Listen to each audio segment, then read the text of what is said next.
After paying for our hotel, my friend Amy insists on settling the balance with a special account for our next trip. I told her it feels confusing, but she says, "But you'd be my hero." I finally got my 250, but at what cost? How will this affect our friendship? Background. To summarize briefly at the bottom, my friend 28 male and I 34 female, whom I will refer to as Amy, went on a trip together a couple of weeks ago. I ended up covering the hotel cost, about $700, which we agreed to split. Aside from that, we treated each other to dinners and drinks, keeping the expenses relatively balanced. After the trip, Amy asked if she could reimburse me after she paid for the hotel for our next trip. Knowing she had some financial stress from traveling frequently, I agreed. Now she has booked the hotel and we are traveling in about 2 weeks. Regarding the hotel, she indicated that she now owes me 700 divided by 2 minus 200 divided by 2, totaling 250, which seems reasonable. I responded, "Great, could you send me the remaining amount?" This is where the issue began. Problem. Instead of reimbursing me directly, she wants to charge it doubled on a card that we can use for all shared expenses during the trip. I informed her that I felt uncomfortable with this approach as it complicates matters, yet she continues to insist. I have summarized parts of our conversation, slightly changed and anonymized. Conversation. Amie. Great, I just booked it. I remember I still owe you 250. If you like, I can pay for some dinners during our trip, and we can deduct that from the 250. Amie. That sounds pretty confusing. I would prefer to settle this now so we do not have to think about it while we are there. Amie. But then we would need to track expenses after the next trip too. What I plan to do is put 250 doubled on my card and use it for joint activities. If I need something for myself, I'll just use cash or another card. Once it runs out, I will know it is all paid off. So not much calculation is needed, haha. And I will be your sugar mommy. Unless you need the cash now. Amie. Haha, in response to the sugar mommy comment. I would feel more comfortable if we just settled the hotel before the trip. It is less complicated that way. Could you please send me the remaining 250 when you get the chance? Amie. Yes, but then we need to do the accounting for the new trip. Amie. We usually treat each other to things, but if you want to set a budget, we can certainly do that. Amy heavily summarized. It could be complicated. I really need to keep track of my budget. If we use my system, it will be convenient until I pay up to 250, then we will not need a budget until then. I am a bit stressed about money at the moment. Amie. I would also like to set a budget. I need to save as well. However, I would prefer to keep the trips separate, and then we can address 250 minus whatever afterward. Amie. I do not understand what you mean. We would have to do calculations twice. That would be really annoying. Is my way not better? Since we are already deducting with the hotel, it would be easier if I just use my card on the trip. The outcome would be the same, except if we do it your way, we would need to maintain multiple records. More justifications about it being inconvenient not to follow her approach, along with upset emojis. Amie. It is this kind of scenario I want to avoid. It would make me uncomfortable if you covered everything during the trip. To me, resolving this beforehand would be the simplest approach, but of course, we can wait until afterward. I just want to prevent making it messier. Amie. But this would be the same, right? So it will be the same. I would continue spending to make up for the amount. Therefore, either way, it is the same. With the card, I can see the total without needing to think too much. Then we can stick to a budget. Amie. I simply do not want you to repay me by paying for everything. That would make me feel awkward. Amie. But it is the same. If you allow this, you will be my hero who saves me from headaches, so I can enjoy the vacation more.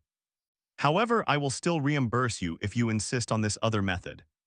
That concludes our conversation for now. Questions?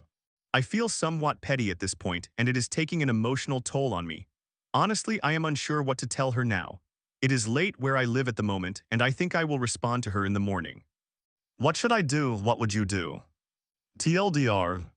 My friend wants to repay me using a special account that we utilize when we do things together since it will be easier. I do not like this idea, but she keeps insisting. What should I do? Update. I sent a firmer message to Amy, and she eventually and reluctantly sent me the 250. Here is a slightly edited version of our texts. Thank you all very much for helping me feel like I was not losing my mind. Amie. I understand this seems easier for you, but for me, it feels very confusing. I would prefer to keep it separate and settle the 250 on its own. Please send it to me. If you want to wait until after the trip, we can use something like Tricount and divide everything afterward. Amie. Yes, but the result will be the same. I would still be paying most of the bills if it was not your intention to have me pay the entire time. Alternatively, we could split expenses as much as possible during the trip to avoid keeping records. I would like to manage my budget effectively. However, this is also going to be tedious to handle every single time. Just thinking about it exhausts me before the trip. At that point, I did not respond for 15 minutes, after which she sent the money and then remarked, I have sent the money because I felt it was the only option since it is yours. That said, I do feel somewhat unsettled having to resolve this before the trip. Once we manage payments during the trip, I cannot help but think about how much simpler this could have been. Amie. Thank you, Amy. You know I dislike dealing with money like this, and I appreciate that it has been resolved before the trip. All in all, a really uncomfortable situation, but I feel much better today than I did yesterday. Thank you all. Story 2. Silent in my marriage, I'm a ghost in his home, you're already angry, no point ruining my vacation, and why do you make small issues into a big deal? His avoidance shatters me. How do I speak up without him exploding again? Should I keep fading away? Hi Reddit. I, female 33 years old, am emotionally exhausted and do not know what to do anymore. My husband, male 35 years old, and I have been together for a long time. He has always been emotionally distant, but it has gotten worse, so cold that now I feel like a ghost living in his home. Whenever I attempt to express my hurt, he shuts down or becomes angry. I have learned that if I speak up, I lose whatever little peace or connection we have, so I have started to swallow my pain just to survive. Some recent incidents have broken something within me. He went on a trip while I was experiencing serious pain from a polycystic ovary syndrome flare-up. I went to the doctor alone and was informed that my cyst was large and painful. The doctor suggested surgery if it worsens, which terrified me. While on a phone call with him, I was explaining the diagnosis when he interrupted me mid-sentence and said, "Okay, I will talk later." I informed him that this was not acceptable, but after that, he did not call me for the entire week.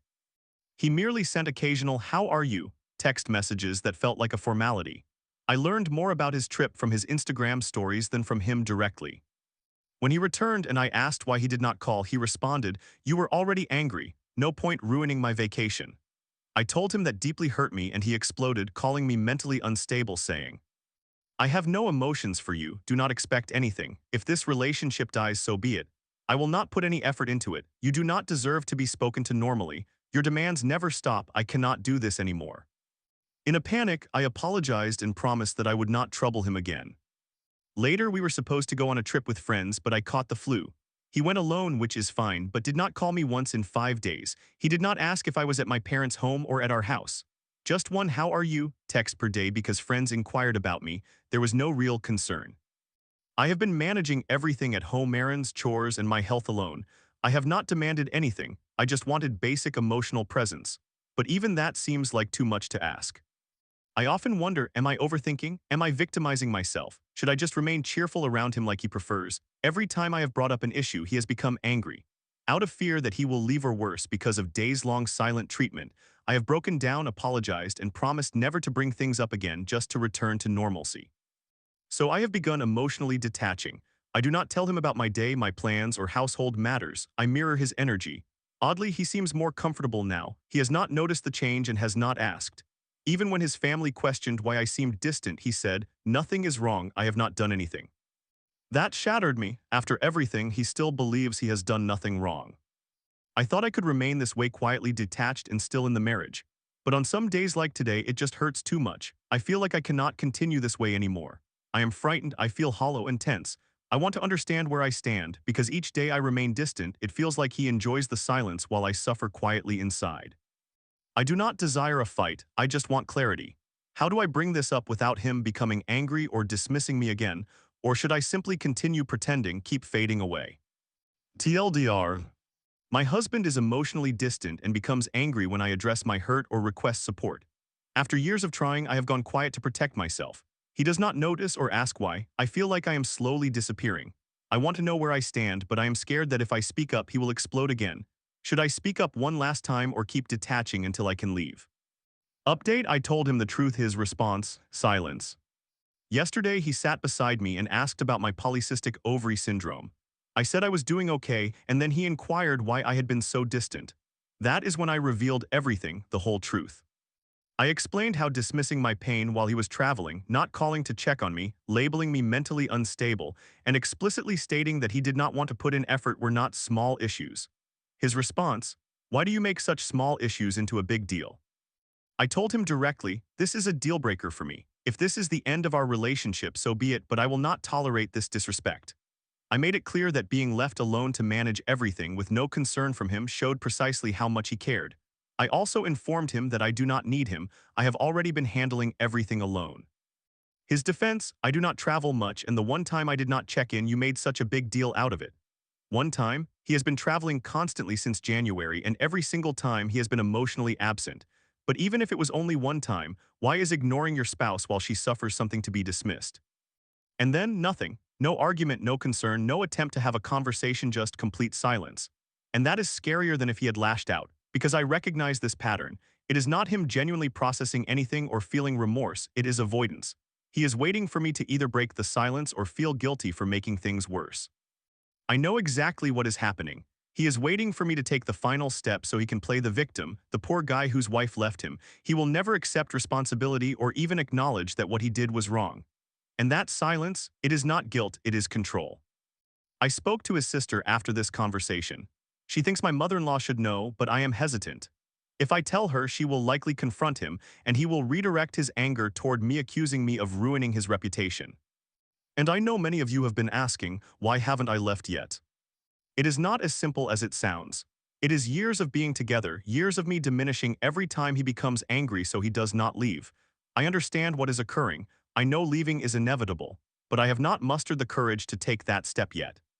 I recognize it is trauma bonding. I understand this relationship is damaging me, but that final step terrifies me because deep down I fear being alone, and even more daunting, I am afraid of how effortlessly he will move on as if I never mattered. Story 3. My partner's words cut deep. "If you want to go sowing oats, you can." At 25, I'm uncertain if I've missed out on life while navigating anxiety and chronic pain in our once vibrant relationship. My dreams of a magical love feel hauntingly out of reach. What now? How do I even begin? I am not sure. I am a 25-year-old female and my partner is a 35-year-old male. We have been together for approximately 5 years or a little longer. We share similar interests and viewpoints, have pets together, renovated an old homestead together, and invested significantly in our lives and assets. We reside on a beautiful property with a considerable amount of land and, for the most part, have everything we need in life. My partner intends to start a business at this homestead, a plan he had before I entered his life. He works diligently, is gentle and caring, and treats me very well. He had already established his life prior to our meeting. He owned his own place and everything. At the age of 20, I was, of course, still finding my way. I eventually moved in with him rather quickly, dreaming of leading an amazing life. Many of my friends were quite envious of my situation.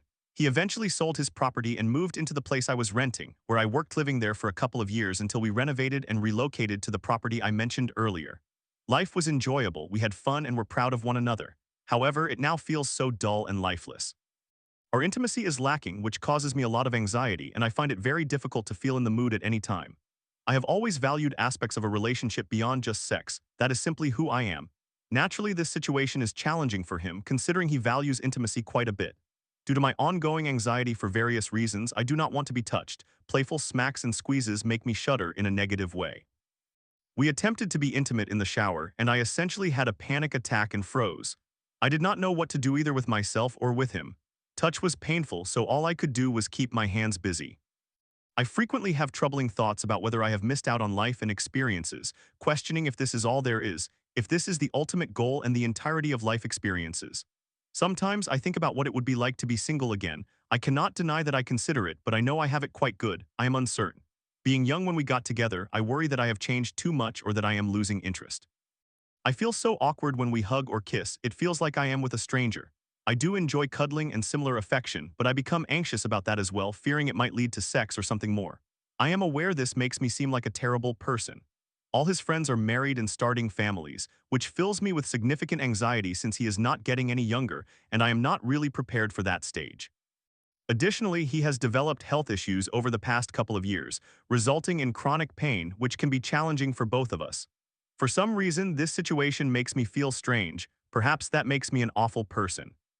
We have faced a lot together. Our families are not the most stable, so we have shared various challenging and complicated experiences, but I won't delve into that. We both work hard and frequently. I have a schedule that allows for only one day off while working 11 to 12-hour shifts. He also works long hours and takes on extra jobs, so we are both somewhat perpetually burnt out and frustrated. We are missing the joy in life. Most times when I want to engage in something fun or silly, it takes tremendous effort for him to relax and just enjoy himself without overthinking. I enjoy outdoor activities that involve physical exertion, but occasionally he experiences pain, which disrupts the mood and causes me to shut down and feel disappointed. If I express my feelings to him, he often responds with comments about how hard he works for us, which makes me feel guilty for voicing something that upsets me. We have not had a proper vacation in years either. Every day feels monotonous. We come home, prepare dinner because that is what adults do, then go to bed and repeat the cycle. I desperately want our relationship to be magical, great, wholesome, and successful. Yet, it feels incredibly difficult. I have never been in such a serious relationship that has developed so rapidly. A few months ago, we spent a couple of days apart because he sensed that something was off with me. We had a conversation about it, and he explained that if I feel the need to go and explore other options, which I do not, I am free to do so. However, he may not be waiting for me if I choose to return. He mentioned that he intended to buy a ring at some point but changed his mind. That revelation broke me a little inside. We reconciled, of course, and are back together, but things feel almost stagnant. I feel as though the burden of change lies solely on me. I simply do not want to lose something that I may never have the chance to regain. My life has never been typical or easy to navigate, and this is just another part of it. The intricate, tangled webs of life never seem to end. I do not entirely place blame on the current climate of the world, but it does not make things any easier. I feel like I have missed certain parts of life, perhaps I have. I am seeking advice. Do any of you have experiences or reassurances to share? What should I do? I have a history of anxiety, depression, attention deficit hyperactivity disorder, and autism. In summary, the dynamics of this relationship are quite complicated, making it difficult to summarize succinctly. Ultimately, I am asking, what should I do? What are your opinions? Is there anything I can do? Has anyone faced a similar experience? Am I genuinely a terrible person?